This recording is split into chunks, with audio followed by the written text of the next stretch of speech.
what I want to quickly do in this video is to look at the third topic in the JAMB syllabus, which is structure and life history of some organisms. So without much ado, I will show you what it looks like in the book Explicit Biology. So here we'll be looking at the Spirogyra, we'll look at the rhizopus, we'll look at liverwort or moss, we'll look at the fern. Now we will look at flowering plants in other chapter and probably amoeba and paramecium in another video, and if there is time we will consider tapeworm, Taenia solium. So let's go. Now let's begin with the structure and life history of the Spirogyra. What is interested of, what is it requested of you in this chapter is to be able to label the structure of Spirogyra and again talk about the life history. And under life history, what is key is to be able to understand their reproduction. So for example, this diagram shows you the structure of the Spirogyra, and it's a plant cell, therefore it has a cell wall. Furthermore, it has a cell membrane. Now the outermost layer is covered with a structure called mucilage, which makes the Spirogyra slimy. And because it's a plant cell, it has a cell vacuole, and the structure, the membrane of the cell vacuole is the stonoplast. Another unique structure that you will find in the Spirogyra is the pyrenoids. Pyrenoids are structure where they are actually colorless. All right, they house the starch granules, which are formed from the process of photosynthesis. Now because they are filament, they extend. They have different compartments. So this is not a distinct cell on this other side, and this is another distinct cell. So the life history of the Spirogyra, they reproduce asexually by fragmentation. What that simply means is that this whole fragment of the cell can divide, and then each component continue to reproduce grow independently of the other. However, sexually, they reproduce by a process called conjugation. And this diagram here explains conjugation very quickly. So you have two filaments, they align side by side, and they then develop a tube called the conjugation tube. So this allows the male and the female gametes, or the male cell, to interact. So the male gamete fuse with the female gametes. Right before then, they form a canal which allows the mixing of the cytoplasmic structure between the two cells. So the male gamete fuse with the female gamete, and then that develop into a zygospore, and when the condition is right, a zygote is produced, and that continues to develop into a new Spirogyra. And if you talk about the rhizopus, of course, rhizopus is a fungus.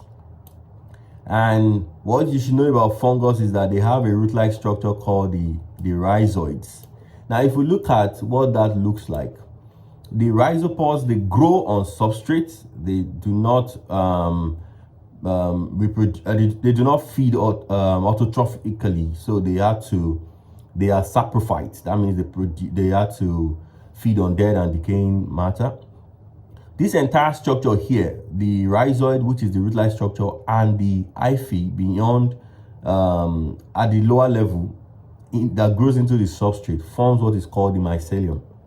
Above the mycelium, you have the stolon that connects different units of the rhizopus, and you have this vertically, you have the sporangiospore that at this point becomes the apophysis, and above the apophysis is the columella.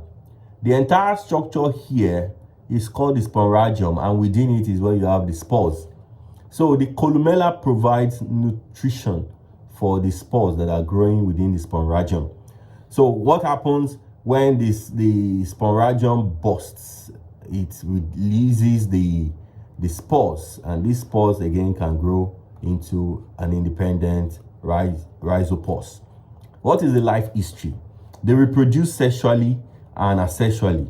Asexually, by spore formation, if we begin from number 1 here, the hypha produces sporangium. Of course, we know that the sporangium contains the spores, and when it bursts, it releases the spores, and the spores germinate to produce another hyphae. Now, this vegetative mycelium grows from the hypha. Now, if the mycelium forms gametes at the tip, then it can reproduce sexually. But if it continues to grow in this manner, it just produces if the hyphae continue to elongate, then it can actually produce another sporangiosphore and releases spores. But if it produces gamete at the tip, then this gamete can fuse into another gamete by a process called plasmogamy. This is a form of conjugation, and this plasmogamy form an entire structure called the zygosporangium. This zygosporangium contains the zygospores, and it can undergo cell division by a process called karyogamy and meiosis to produce another sporangium. Okay, so this is the zygote growing to produce sporangium, and then it can release another spore. So there's a perfect blend of sexual and sexual reproduction going on in the rhizospore, but it depends on the condition that facilitates or that determines which method of reproduction is used by the rhizopause. Then we quickly move on to talk about the moss and liverwort. For the moss and liverwort, they grow in damp, shaded areas. Of course, they have leaves and they have root-like structure, which is also called the rhizoids, which helps them to anchor to the ground and then absorb water and mineral, just like you have in plant. What is the life history of the moss? They reproduce sexually, and we can say they reproduce asexually. But there is something unique about the reproduction in moss, and that is a process called alternation of generation, and that I will quickly explain with this diagram. So what you have in alternation of generation is this. If you're interpreting a diagram like this, you need to begin with the matured plant. So this is what a matured moss looks like. It grows to the top here. Through the seta, you have this sporophyte. Now, if you zoom in on the sporophyte, you have the sporangium, and within the sporangium, just like in the rhizopause, you have here spores growing within the sporangium, and it is covered by a structure called operculum. So when this dries up, it dehisces and then releases the spores. Then when it releases the spores, these spores grow into a smaller structure called protonemata. Now, this protonemata has buds that would grow into the leaves, and it has rhizoids that form a root-like structure. Now, this protonemata could develop into a male gamete or into a female gamete. A male gametophyte or female gametophyte. When it develops into a male gametophyte, it carries a structure called the antheridium. And when it develops into a female gametophyte, it carries a structure called the archegonium. Now, the antheridium contains the sperm, while the archegonium contains the egg, and they can fertilize to produce a zygote. Now, this process whereby the protonemata, or where the spores forms a protonemata that divides into either a male gametophyte or female gametophyte, is called dioecious. So you have separate gametes. All right. Now, by fertilization, you have a new zygote being formed, and that zygote grows into a young sporophyte, and the sporophyte develops into a matured moss. So that is what you have here, and this process is called alternation of generation. You have a sporophyte, which is a diploid phase, and you have a gametophyte, which is an haploid phase. So we go on to the next one, which is the fen. Now, fen are also found in wet, shady areas. They are usually near streams or as epiphyte. Epiphytes are plants that grow on other plants harmlessly. They do not cause any harm. All right. So this is a commensalism, the kind of association here. We'll get to that later. So they can grow on palm trees and they can grow on other trees. You must have found such plants, such ferns. Now, they have roots, they have stem, they have leaves, all right? And of course, it is a root-like structure anyway. Now, this is what the life history looks like. So when we talk about the life history of these organisms, we are more focusing on their cycle, their reproductive cycle. And if you look at the life history of the fern, again, you begin with the mature plant. This is what a mature fern looks like. It has a sporophyte. This is the sporophyte growing. At the back of the sporophyte, you have a structure called sorus, growing in alternate manner on the back of the vein of the leaves. So this sorus also grows into the sporangium, and within the sporangium you have spores. When this opens up, it releases spores, and these spores then grows on the ground or on a very conducive environment to produce the young gametophyte. Now, this young gametophyte, unlike you have in the moss, this young gametophyte is called prothallus. This is the prothallus of a fern.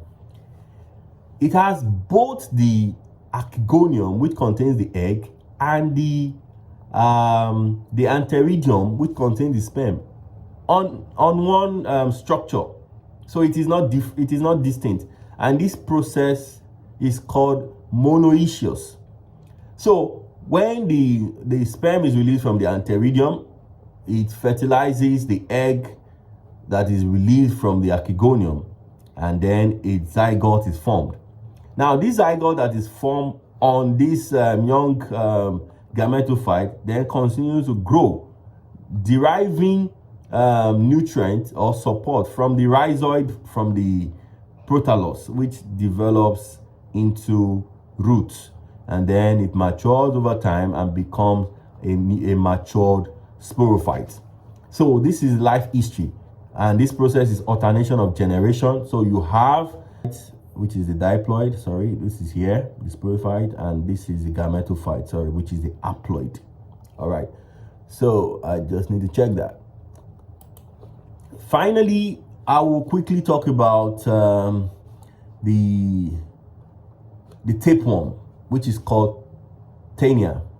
Now, tapeworm, in the life cycle of tapeworm, they have an intermediate host, either in the cattle or in the pig, and that determines the species of the tapeworm.